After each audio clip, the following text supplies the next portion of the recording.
Alim jamaknya ulama. Kalau ulama itu banyak. Jamak itu banyak. Tunggalnya alim. Siapakah alim itu? Siapakah ulama itu? Saya langsung saja sifatnya. Alim itu kalau secara bahasa artinya yang punya ilmu. Pakar di bidang tertentu. Alim fit tafsir, pakar tafsir. Alim fil hadis, pakar hadis. Sudah? Ini syarat pertama. Jadi kalau mau ngaji, ada majlis, lihat punya kapasitas enggak pengajarnya. Kajian tafsir, ahli tafsir bukan. Hafal Quran enggak? Ahli hadis, pakar enggak di bidang hadis? Ibu bikin kajian, Bu, ngundang ustad. Jangan semua dipukul rata bisa mengajarkan. Ibu materinya apa? Oh, babnya sirah, carilah ustad yang pakar di bidang sejarah. Babnya fikih, cari ustad yang ngerti fikih. Jangan ustad sejarah di bintang ngajar fikih. Enggak nyambung. Enggak nyambung.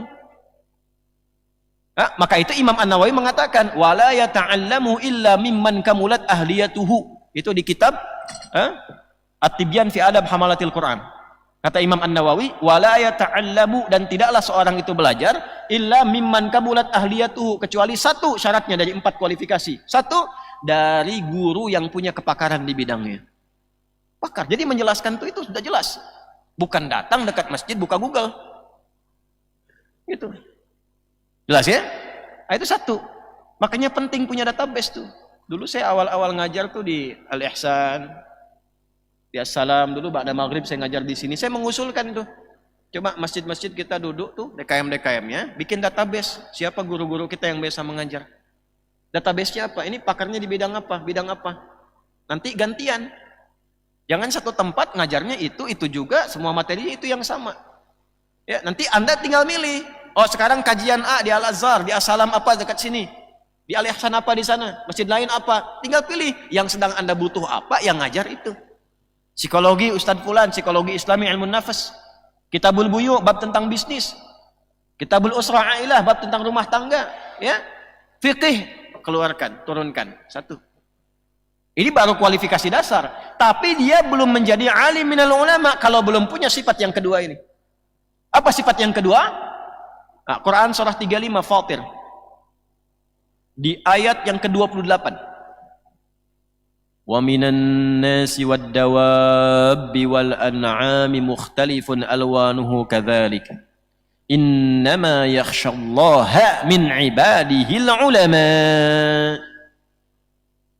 Dan di antara manusia, setiap yang bergerak, bahkan hewan ternak pun ada ragamnya, ada kualifikasinya. Kalau Anda ingin menemukan ulama dari kalangan manusia itu, ini kualifikasinya kata Allah. Pakai innama adatul hasri, dibatasin. Jadi enggak semua orang berilmu itu punya sifat ini.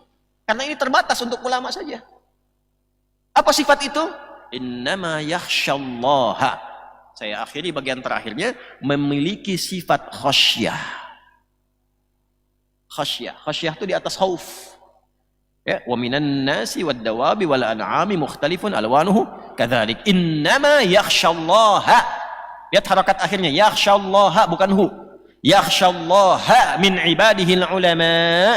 Sungguh yang punya sifat khasyah. Suka diartikan takut. Takut itu ada dua, ada khauf dan khasyah. Khauf pasangannya roja. Ya, roja dan khauf. Kalau khauf itu ketakutan standar. Standar, semua orang punya sifat khauf. Ya. Takut kalau kajian terlampau panjang, khauf. Ya. Takut kalau anak ini kok telat pulangnya. Ibu takut kok akhir bulan suami belum ada penampakan uang belanja. Khauf. Itu ada di Al-Baqarah ayat 155 sifatnya. Wala nabluwannakum bisyai'im minal khauf. Ada, khawatir itu ada. Khawatir. Tapi kalau Anda sedang belajar dengan saya begini, tiba-tiba kemudian ada suara di luar. Bukan biasa tuh. Ngintip-ngintip di jendela, harimau. Padahal hari Ahad sekarang, yang ada harimau. Kira-kira responnya bagaimana? Nah, nggak usah harimau lah. Sedang begini gempa, goyang, tinggi. Masih bertahan di majlis atau bubar? Bubar tuh. Ya wajar kan keluar misalnya, wajar. Nah itu khasyah namanya. ketakutan yang dalam atas sesuatu karena merasakan ada dampak yang menghunjam pada jiwa. Jadi yang tersentuh bukan pikirannya, jiwanya langsung takut. Nah, ulama itu punya ketakutan yang dalam pada Allah. Sentuh jiwanya itu sudah merasakan dengan jiwanya. Ma'rifatnya sudah dalam. Sehingga dari dalam jiwanya dibentuklah pikirannya, dibentuklah fisiknya. Jadi ulama itu karena takutnya kepada Allah, nggak mungkin dia bertutur kecuali yang dibenarkan oleh Allah. Bicaranya terukur, karena takut kalau salah Allah nggak ridho. Bersikapnya tuh tertuturnya bagus, takut Allah nggak suka. Tata. Di atas ilmu itu ada khasyah, itu di atas ilmu. Yang pintar banyak Bapak Ibu sekalian, yang hafal Quran dengan nomornya, posisinya, hafal hadis dengan nomornya, banyak yang begitu. Tapi yang khasyah itu terbatas. Ulama sembarangan bicara itu bukan ulama menurut Quran. Ya. Ulama yang mengaku ulama tapi perilakunya seperti bukan ulama. Duniawinya terasa tinggi, kasar, kata-katanya kotor, tidak terkontrol, sedikit-sedikit mencela dan itu bukan ulama menurut Quran. Karena dia punya standar. Jadi bukan cuma kalau Allah kalau Rasul, kalau itu baru bagian pertama, itu standar dasar. Saya gaul banyak dengan orientalis. Banyak sejak di Tripoli. Ada juga tokoh-tokoh agama lain. Yang pastor ada, pendeta ada, macam-macam bergaul. Dan di antara mereka, orientalis khususnya, itu yang hafal Quran banyak. Yang bisa kalau Allah, kalau Rasul itu banyak. Tapi tidak beriman. Jadi banyak yang bisa mengatakan dalilnya ini. Kalau cuma adu dalil itu gampang. Gampang, yang belum beriman pun bisa menghafal. Yang sulit itu membangun karakteristik khasyah dalam diri. Bisa nggak nyampaikan dalil itu atas dasar ketakwaan kepada Allah? Ukurannya apa? Nanti ada ukuran ibadah. Khasyah itu dilahirkan dari ibadah, konsistensi ibadahnya kelihatan. 2, akhlak. Bicara tuh dia jaga supaya nggak menyinggung gitu. Tutur. Ya, jadi ada khasyah yang melahirkan kelembutan itu lewat Quran. Orang tuh kalau sudah cek ulama manapun semua pendapatnya akan sama. Kalau orang sudah jadi ahli Quran pasti lembut. Kalau orang dekat dengan hadis pasti punya hujah. Kalau orang tahu fikih dan usul fikih pasti logikanya begitu kuat.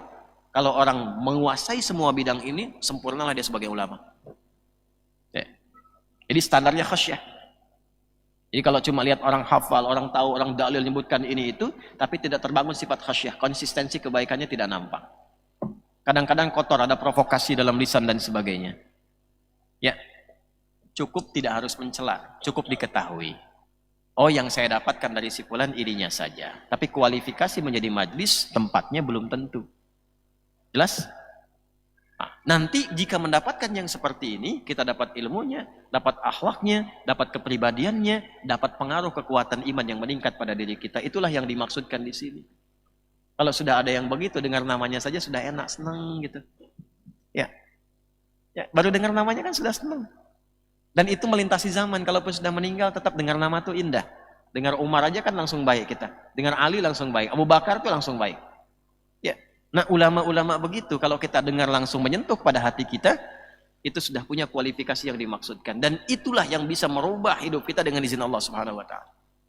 Nah, ini materi kita kelihatan sederhana, tapi kita sangat membutuhkan materi ini di situasi seperti saat ini. Yang pintar banyak, yang baik, yang sekarang sangat dibutuhkan dalam kehidupan kita. Maka setidaknya, kalau belum menemukan yang baik-baik, setidaknya rubahlah diri kita menjadi lebih baik, lebih dekat dengan Allah Subhanahu wa Ta'ala. Ini materi kajian kita yang bisa disampaikan pagi hari ini. Semoga Allah Subhanahu wa Ta'ala merahmati kita semua tanpa kecuali. Penting saya sampaikan permohonan maaf saya secara pribadi. Saya minta maaf, saya minta ampun pada Allah Subhanahu wa Ta'ala. Sudah sekian banyak mungkin waktu, tempat untuk mengajar itu dilangsungkan termasuk di sini. Tapi juga saya merasakan boleh jadi Anda menemukan hal-hal yang belum konsisten untuk dilakukan. Maafkan saya kalau saya mengajar belum mampu mendekatkan Anda kepada Allah lebih baik. Anda bisa cari ustadz lain untuk bisa mengajarkan Anda dengan lebih baik. Maafkan saya kalau apa yang saya sampaikan belum bisa saya lakukan sepenuhnya dengan baik. Mohon dikoreksi atas hal-hal yang mungkin saya bisa perbaiki. Semoga Allah mengampuni dosa kita semua, memaafkan kesalahan kita, dan membimbing kita menjadi pribadi yang lebih baik sampai kita kembali pada Allah Subhanahu wa taala. Allahumma taqabbal minna innaka antas samiul alim wa tub alaina innaka antat tawwabur rahim. Allahumma rabbana la tada' lana fi maqamina hadha wa fi kulli maqamin dhanban illa ghafartah.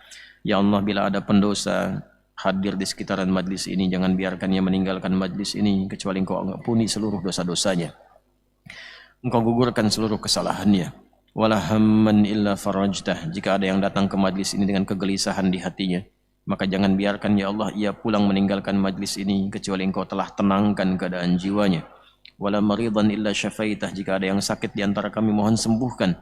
Wala dainan illa qadaitah. Jika ada yang terlilit oleh utang piutang, maka mohon limpahkan rizki yang luas kepadanya untuk bisa melunasi utang dan membaikkan keadaan hidupnya. Allahumma ya arhamar rahimin, Allahumma ja'alna min ahlil Qur'an waj'alil Qur'ana sahiban lana fid dunya wa syafi'an lana fil akhirati ya arhamar rahimin. Ya Allah, jadikan kami termasuk ahli Al-Qur'an. Jadikan Al-Quran sebagai sahabat kami di dunia, syafaat bagi kami di akhirat ya Allah. Allahumma ja'alna min muhibbi Sayyidina Muhammad sallallahu alaihi wasallam waj'alna min ashabi syafaati yaumal qiyamati ya arhamar rahimin. Ya Allah, jadikan kami para pecinta Rasulullah sallallahu alaihi wasallam dan berikan kami kesempatan untuk mendapatkan syafaat Rasulullah sallallahu alaihi wasallam dengan cinta kami kepada beliau ya arhamar rahimin. Allahumma ja'alna minal muta'allimin minal mutafaqqihin fid din ya arhamar rahimin, minal mahdiyyin biridhaka wa hubbika ya arhamar rahimin kama tuhibbu wa tardah. Ya Allah, jadikan kami insan beriman yang gemar menuntut ilmu, insan beriman yang gemar memahami ilmu, insan beriman yang gemar mengamalkan ilmu, insan beriman yang gemar mencari ridha dan cintamu ya arhamar rahimin. Rabbana atina fid dunya hasanah wa fil akhirati hasanah wa qina adzabannar. Wa sallallahu ala sayyidina Muhammad wa ala alihi wa sahbihi ajma'in. Wa akhiru da'wana subhanakallahumma wa bihamdika nashhadu an la ilaha illa anta nastaghfiruka wa natubu ilaik. Alhamdulillahi rabbil alamin. Thumma assalamu alaikum warahmatullahi wabarakatuh.